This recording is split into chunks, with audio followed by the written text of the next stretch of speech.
Pendaftaran Nggak ada itu, masalah. Pak, Nggak ada masalah. pendaftaran itu 7 September tahun Iya, tapi kan nggak ada depan. yang salah kita mempersiapkan sekarang. Iya kan harus diperjuangkan dulu dong. Itu Iya nggak ada kan? masalah.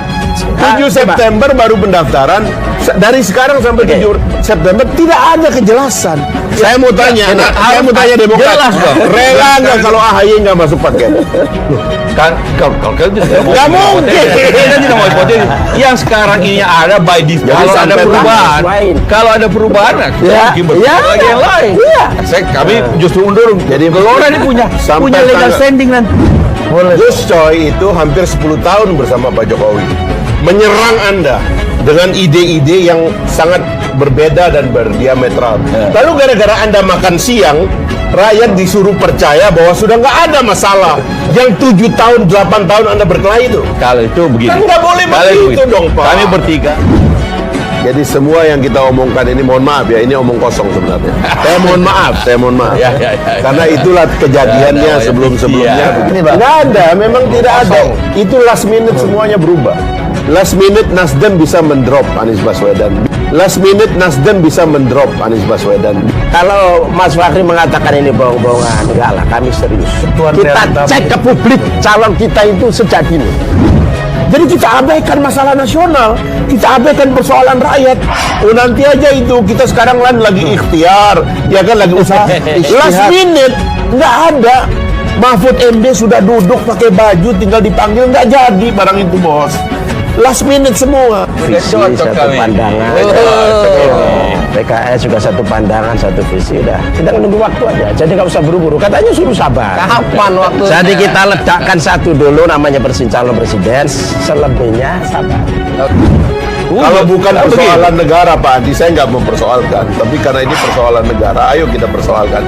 Apa manfaatnya ini buat rakyat? Kan tidak ada manfaatnya buat rakyat. Kenapa tidak kalau kita berhasil mewujudkan Oh, iya, koalisi kan ini kalau dan kita kemudian tidak berhasil. Ya, namanya kalau tidak ada Yang usaha ada bagaimana mau manfaatnya berhasil? bagi rakyat? Tadi yang saya katakan. Loh, Umumkan bagaimana? partaimu, umumkan calonmu, umumkan gagasan calonmu itu tentang apa mas?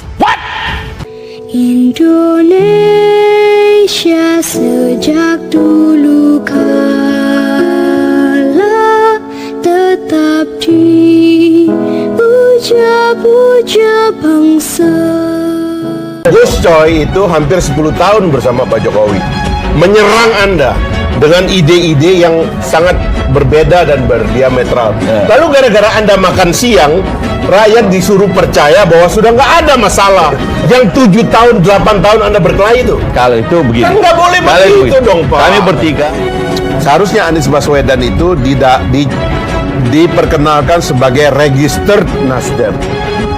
Jadi harusnya mulai ditradisikan bahwa nanti yang menjadi kader, yang menjadi calon kita itu adalah orang yang sejak awal register. Karena kita berkepentingan untuk mengatakan ini memang kader dia dengan pikiran dan ideologi partai yang dia sudah pahami. Karena itu dia layak memimpin atas nama partai ini dan menjurubicarai partai ini serta mewakili partai ini dalam sebuah kampanye. Bakal koalisi perubahan yang mendukung Anies Baswedan untuk maju Pilpres 2024 disebut cuma main-main oleh Wakil Ketua Umum Partai Gelora, Fahri Hamzah. Koalisi perubahan yang diusung oleh Nasdem, PKS, dan Partai Demokrat yang mengaku makin solid buat persiapan 2024 nanti malah dianggap hanya bohongan bagi Fahri Hamzah. Menurut Fahri Hamzah, bergabungnya ketiga partai tersebut terlalu prematur jika disandingkan dengan jadwal pemilu 2024. Jadi sebenarnya 11 bulan memang belum ada yang perlu diomongkan. Ini semua kalau kita anggap serius menipu diri. Demokrat harus mencapreskan AHY. Dia umumkan AHY sebagai kader tulennya, mewakili partainya, membawa ideologi partainya, menjurubicarai partainya, dan berbicara kepada publik. Siapa ingin memilih AHY, maka dia pilihlah Partai Demokrat. AHY akan jadi calon presiden Partai Demokrat. Tentu kita harus membuat sinergi dengan program dari capresnya sendiri. Sementara kita juga ada pemilu legislatif, di mana masing-masing partai kita mempunyai platform dalam konteks pemilu legislatif. Nah, Kira-kira begitu. Gimana Bang Fahri?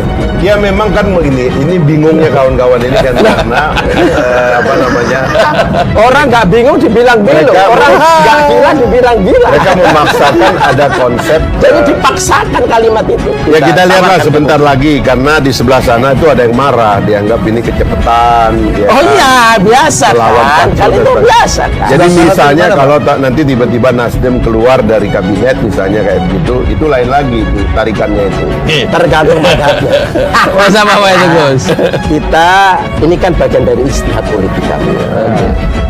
Dalam istihad kita harus yakin bahwa yang kita putuskan itu adalah baik dan benar. Sebenarnya ini memang nggak ada yang kita bahas ini kan nggak ada sebenarnya, nggak ada aturannya, nggak ada timetable-nya, nggak ada aturannya, nggak ada prosedurnya, nggak ada. Dan selama ini artinya makin dekat kita, poin-poin hampir semua sudah dibahas dan kemudian juga sudah disepakati. Tinggal ada beberapa hal lagi. Memang yang paling krusial memang adalah soal cawapres itu. Karena pada dasarnya ini nggak ada dasarnya, ungkap Fahri Hamzah di depan politikus Partai Demokrat, Andi Malarangeng dan Nasdem, Effendi Khoiri atau Gus Coy. Bisa nggak ini dibikin jelas? Kalau sepak bola aja ada aturan, ada jadwalnya. Kenapa tidak di dalam pemimpin republik ini? Kita bikin kualifikasi yang lebih jelas begitu, imbuhnya, dalam perbincangan di Total Politik. Lebih lanjut kepada Andi Malarangeng, Fahri Hamzah menyebut bakal koalisi perubahan masih bohong-bohongan saja. Menurut Fahri, keburu-buruan 3 partai dalam membangun koalisi di luar jadwal kepentingan negara. Apalagi ketika partai ini bertahun-tahun memiliki berada di kubu yang berbeda. Jadi semua yang kita omongkan ini, mohon maaf ya, ini omong kosong sebenarnya. Saya mohon maaf. Ya. Karena itulah kejadiannya Ya, sebelum-sebelumnya. iya. Begini, nggak ada, memang tidak ada. Itu last minute semuanya berubah. Last minute Nasdem bisa mendrop Anies Baswedan. Last minute Nasdem bisa mendrop Anies Baswedan. Kalau Mas Fahri mengatakan ini bohong-bohongan, enggak lah, kami serius. Kita cek ke publik calon kita itu sejak dini. Menjawab tentang tudingan Fahri Hamzah, Andi Malarangeng menyebutkan bahwa Demokrat bersama PKS dan Nasdem memiliki platform yang sama. Dia menyebutkan bahwa ketiga partai tersebut memiliki misi sama-sama mengusung perubahan. Andi Malarangeng juga menyebutkan bahwa pihaknya akan menghargai Nasdem yang berada di koalisi pemerintah ini. Fahri Hamzah menyebut Anies Baswedan tidak bisa akan jadi di drop partai Nasdem begitu saja saat last minute. Dia mengaitkan pernyataannya tersebut dengan pendaftaran oleh KPU yang baru dibuka pada September 2023 mendatang. Menurutnya semua belum jelas. Selain itu, Fahri mencontohkan nasib Menteri Koordinator Bidang Politik, Hukum, dan Keamanan Mahfud MD yang menurutnya sudah siap dipinang di pemilihan Presiden 2019, tetapi tiba-tiba berubah begitu saja. Membalas Fahri, politisi Partai Nasdem Gus Coy memastikan pihaknya saat ini sudah berusaha untuk meyakini pendeklarasian Anies. Soal cawapres, kalau Nasdem dia udah kasih otoritas sama Bung Anies. Bagaimana kita tiba-tiba mau pilih wakil presiden yang tiba-tiba nggak cocok sama diri dia? Itu belum apa-apa udah cari penyakit namanya. Pertama kali, apa platformnya kalau kita mau bertiga? Nggak ada. Anda kan Kami dengan PKS sama-sama sudah sepakat tentang perubahan. Tetapi teman-teman di Nasdem juga mengatakan restorasi sekarang namanya, kalau tidak salah, gerakan perubahan untuk restorasi. Ya kalau itu masuk juga ada perubahan juga ya. Karena kami jelas, kami ada partai oposisi. Platform kami platform perubahan, dan teman-teman di Nasdem bisa menerima itu. Perubahan itu artinya antitesa dari sebelumnya. Oh iya, jelas dong. Begitu Gus Coy ya. Walaupun dalam dalam konteks ini dalam konteks pasca 2024. Selama sampai proses 2024 kami juga menghargai Nasdem berada dalam pemerintahan. Karena itulah ia memastikan pihaknya tidak sekedar omong kosong belaka dalam mengusung Anies. Untuk diketahui, Partai Nasdem menjadi satu-satunya partai yang telah mendeklarasikan ex-gubernur DKI Jakarta Anies Baswedan sebagai bakal calon presiden 2024. Indonesia tanah air beta, pusaka abadi nan jaya.